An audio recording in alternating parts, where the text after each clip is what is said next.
This is Auditory Anthology, a podcast featuring the best sci-fi short fiction. I'm your curator, Keith Conrad.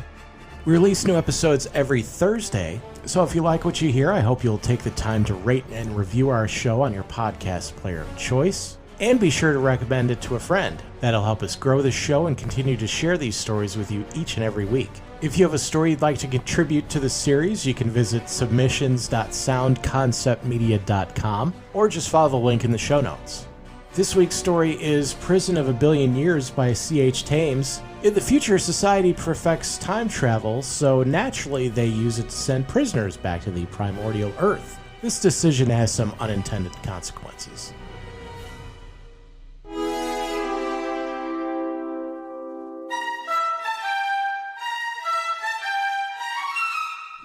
Adam Slade crushed the guard's skull with a 2-foot length of iron pipe. No one ever knew where Slade got the iron pipe, but it did not seem so important. The guard was dead. That was important. And Slade was on the loose, with a hostage. That was even more important. The hostage's name was Marcia Lawrence. She was 22 years old and pretty and scared half out of her wits. She was, before she became a hostage, a reporter for Interplanetary Video. She'd been granted the final pre-execution interview with Adam Slade, and she had looked forward to it a long time, but it had not worked out as planned. It had not worked out as planned because Slade, only 4 hours from the execution chamber with absolutely nothing to lose, had splattered the guard's brains around the inside of his cell and marched outside with a frightened Marcia Lawrence. Outside the cell block, while other condemned prisoners roared and shouted and banged tin cups on bars and metal walls and Judah's hole grills. Outside the prison compound and across the dome-enclosed city which served the prison. Then, outside the dome. Outside the dome, there was rock. Rock only, twisted and convoluted, and thrusting and gigantic like monoliths of a race of giants. Rock alone under the awesome gray sky. Steaming rock, for some of the terrestrial waters were still trapped at great depths. And the sea far off, booming against rocky headlands, hissing tidally and slowly in an age-long process, pulverizing the rock. The sea far off, a clean sea, not sea-smelling sea.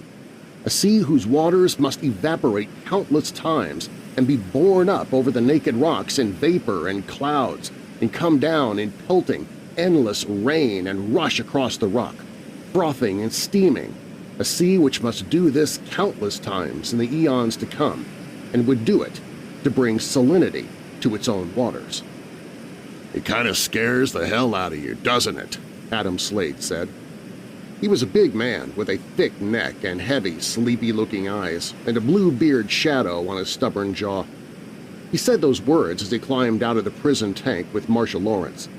The tank's metal was still warm from overheated travel. "I don't think anything would scare you," Marcia Lawrence said. She had conquered her initial terror in the 5 hours of clanking tank flight from the prison. They had come a great many miles from the prison dome, paralleling the edge of the saltless sea, and then finally, when their fuel was almost gone, planking and rattling down toward the sea. She was a newspaper woman, that above all now. She must not be afraid. She had a story here. A story. "Get moving," Adam Slade said. "I got nothing against you, lady," he told her for the 10th time. "But you try anything, you're dead. You get that? I got nothing to lose. One time is all they can kill me, but first they gotta find me. But they won't be able to take me as long as you are here. Just stay meek and you'll stay alive." "How long do you think you can hold out?" Marcia Lawrence asked practically. They had begun to walk away from the now useless tank. Adam Slade was carrying the dead guard's M-gun in the crook of his bent left arm and walking with long, easy, ground-consuming strides. Marcia almost had to run to keep up with him as they went down a stretch of slightly sloping black rock toward the streaming, hissing, pounding, roaring, exploding surf. Slade smiled. "Plenty of water," he said. But no food, Mr. Slade. There's absolutely no food on Earth now, and no possible way of getting food unless you want to stick around for a few million years. You think I came out here without a plan? Slade asked with some hostility. I don't know. You were desperate. As long as you're with me, I figure they might follow, but they won't rush me. They might even send over a copter, but it won't try anything. Not with you here. Desperate? I'm not desperate. Don't you forget it. Desperate? You don't think straight. Once is all they can execute me. I stayed behind, they'd have done it. If they catch me, they'll do it. What's the difference? You said you had a plan? They reached the edge of a thrusting headland, an enormous beak-shaped cliff of beetling black rock which leaned out over the young, still saltless ocean. Slade paced back and forth quickly with a powerful Leonin grace until he found a fault in the rock. The fault tumbled jaggedly, steeply down almost to the edge of the sea. Down there, Slade said, we'll follow the sea coast back to the prison. Back? Marcia said in disbelief. Hell yes, back. You said it yourself. There's no food out here.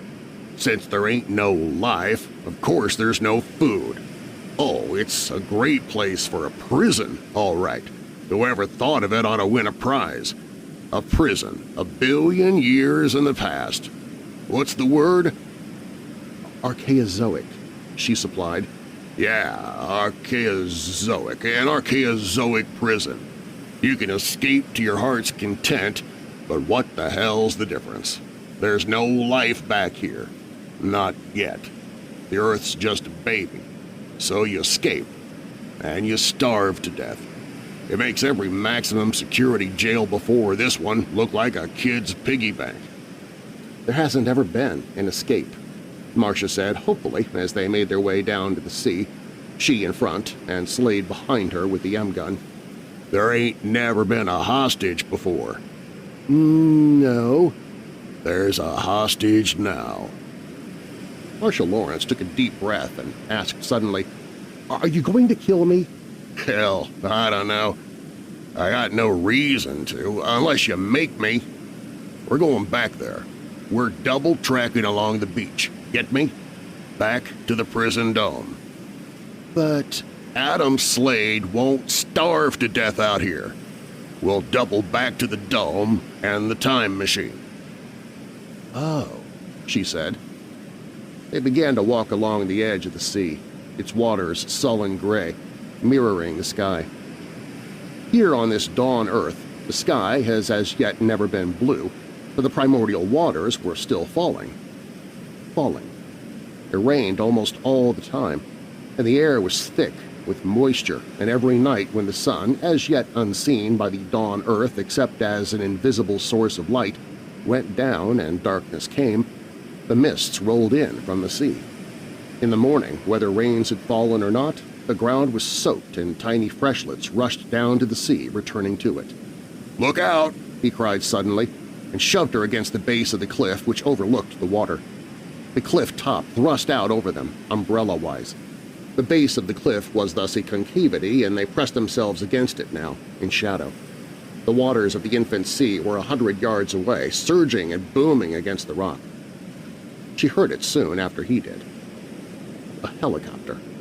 She wanted to scream. She wondered if they would hear her scream. But she looked at Adam Slade's face and did nothing. Soon the helicopter came, buzzing low over them, searching. It circled a great many times because the abandoned tank was there. It circled and came down on the beach, and 2 uniformed figures got out. Now she really wanted to scream. One sound, and they would hear her. One quick filling of the lungs, and… Adam Slade hit her suddenly and savagely, and the black loomed up at her, but she did not remember striking. When she awoke, the helicopter was gone. "Sorry I had to poke you one," Slade said. He did not seem sorry at all. He said it automatically and then added, "You ready to walk?" She nodded. She got up and staggered a few steps before her legs steadied under her. Then with Slade, she walked down along the rocky beach. This, she thought, was a story. It was the only big story she had ever had, and probably she would not live to write it. As a woman, she was almost hysterical with fear, but as a videocaster, she was angry. The story was hers, if she lived to tell it. Then she had to live. Time prison.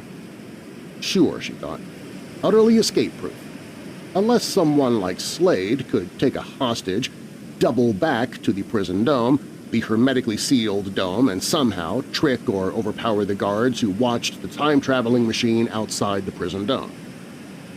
Outside. Naturally, it would be outside. That way the prisoners couldn't get at it. Unless, like Slade, they too were outside. Outside, where life had not yet been born. Outside. The infant Earth. Let a man escape. What did his escape matter? He would live exactly as long as it took a man reasonably healthy to starve to death. Unless he had a hostage and a plan. She became aware of rain when they left the cliff overhang. There was almost no wind, and the rain came down slowly at first, huge, slow drops which splattered on the black rock. "If it gets any harder," Slade said, "we'll have to duck under the cliff for protection. You don't know what a rain can be like back here. I seen them through the dome." But they couldn't go under the cliff for protection. Not if they wanted to keep going. For the cliff dropped suddenly in a wild jumble of rocks, and then there was nothing but the sloping black beach sloping down to the sea. Then, all at once, someone opened the sluice gates, and the rain bombarded them. It slapped and bounced off the rock like pistol shots. It struck them like hammers. They staggered under its weight. "We'll have to go back to the cliffs," Marcia cried. She yelled it again at the top of her voice because she realized Slade would not hear her otherwise as the rain cracked and exploded and splattered and crashed. There were no droplets of water, for each one had size and shape and weight, swift falling, hammering weight as it came down.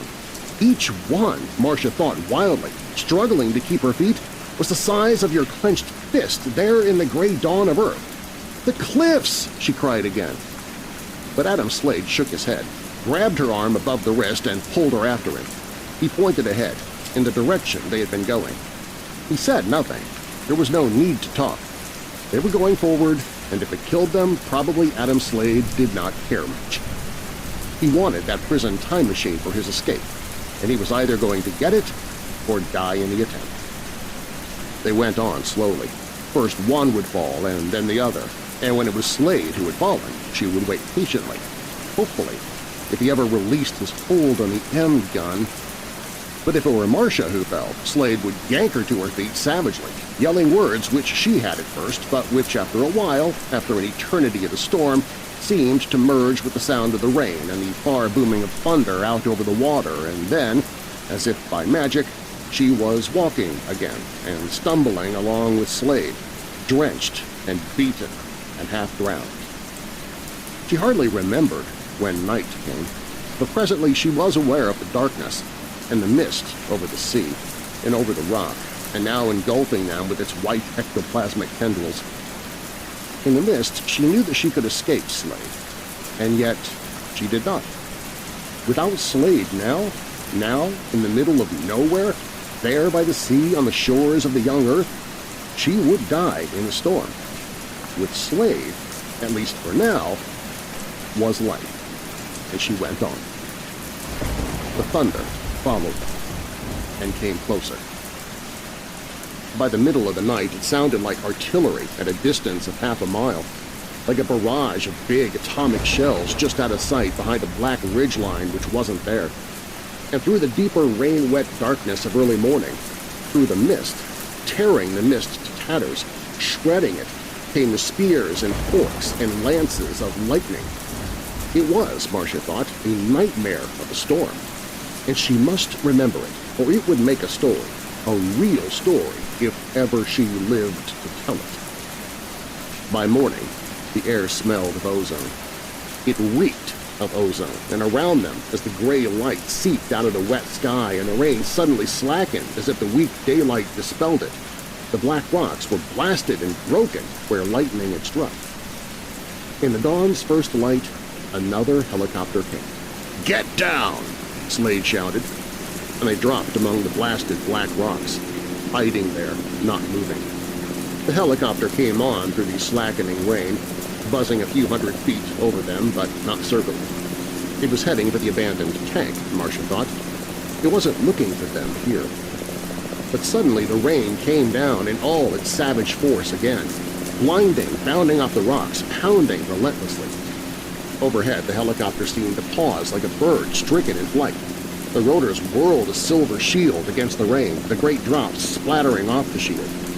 And the helicopter came down under the weight of the rain. It landed 150 yards from them down the beach, and Marcia watched breathlessly while three men got out and looked at each other and at the rain. The dawn light was still only a dim gray, and Marcia could not see the men clearly, but abruptly a jagged spear of lightning blasted rock midway between where they were hiding and the helicopter, and in the afterglare through the wet and almost crackling air, the men were very clear, and clearer still when other lightning came down around them, ringing them in, it seemed, like a tent. There was now so much lightning it looked more like an aura than an electric storm. The dawn Earth before life spending itself in fury. All at once, Marcia was running down towards the edge of the water, where the helicopter was. She ran, screaming and shouting, but the thunder swallowed her puny voice. At every moment she expected Adam Slade to kill her, to merely stand up with the M-gun and shoot her. But he did not, and perhaps her unconscious mind, in the instant she had fled, had instinctively known he would not. For if Adam Slade killed her, he had no hostage. If he killed her and they found him, he would have absolutely no chance. She turned and looked behind her. There was Slade, silhouetted against the lightning, running, covering the ground in huge strides, gaining on her. She did not look back again.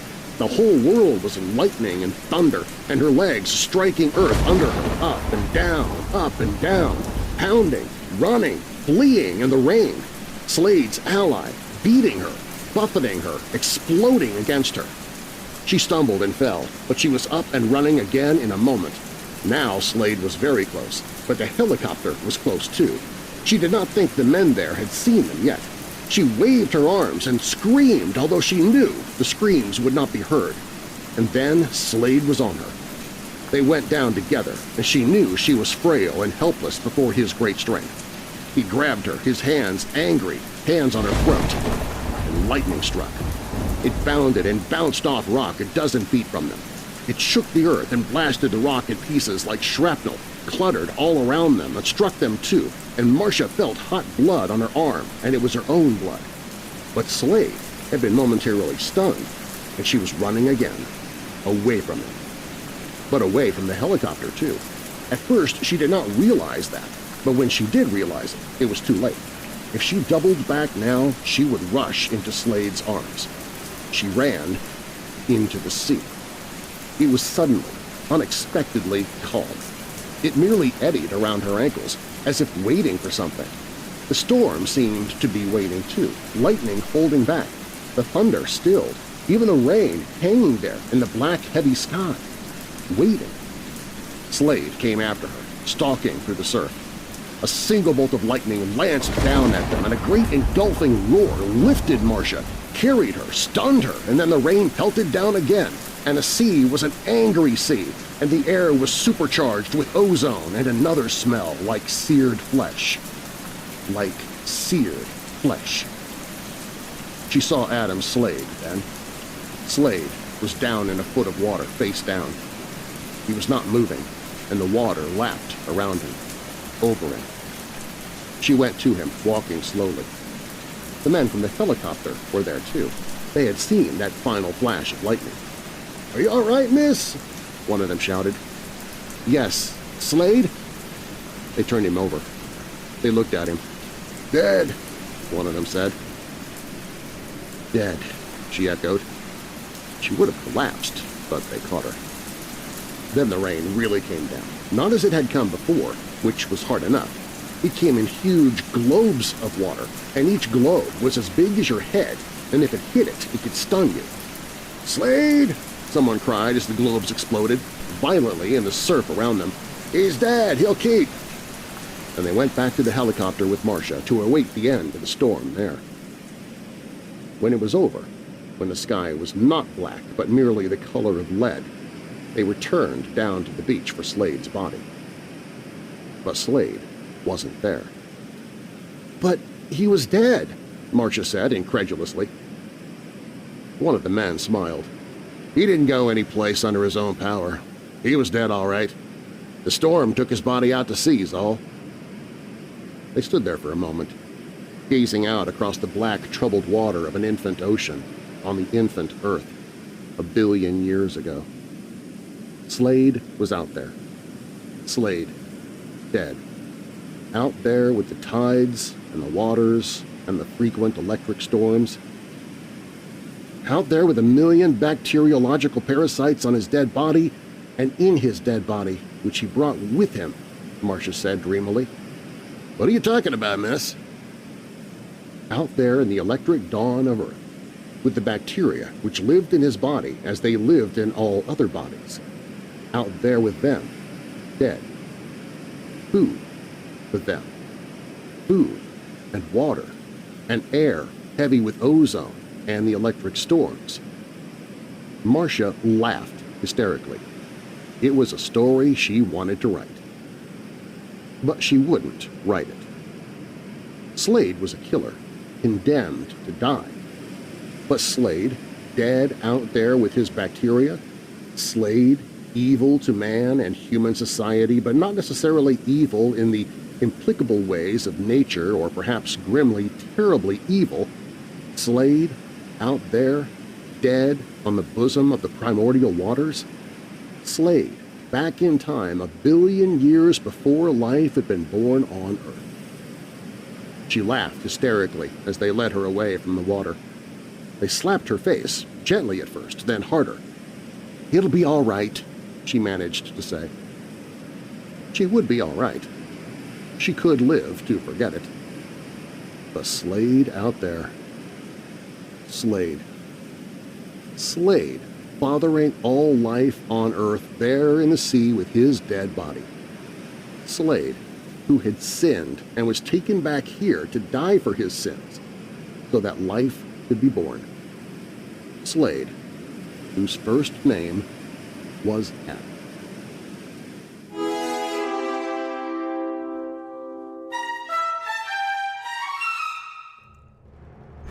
Auditory Anthology is curated and produced by me, Keith Conrad. Your narrator is Darren Marlar. Be sure to check out Darren's award-winning paranormal podcast, Weird Darkness, available at weirddarkness.com and your podcast app of choice.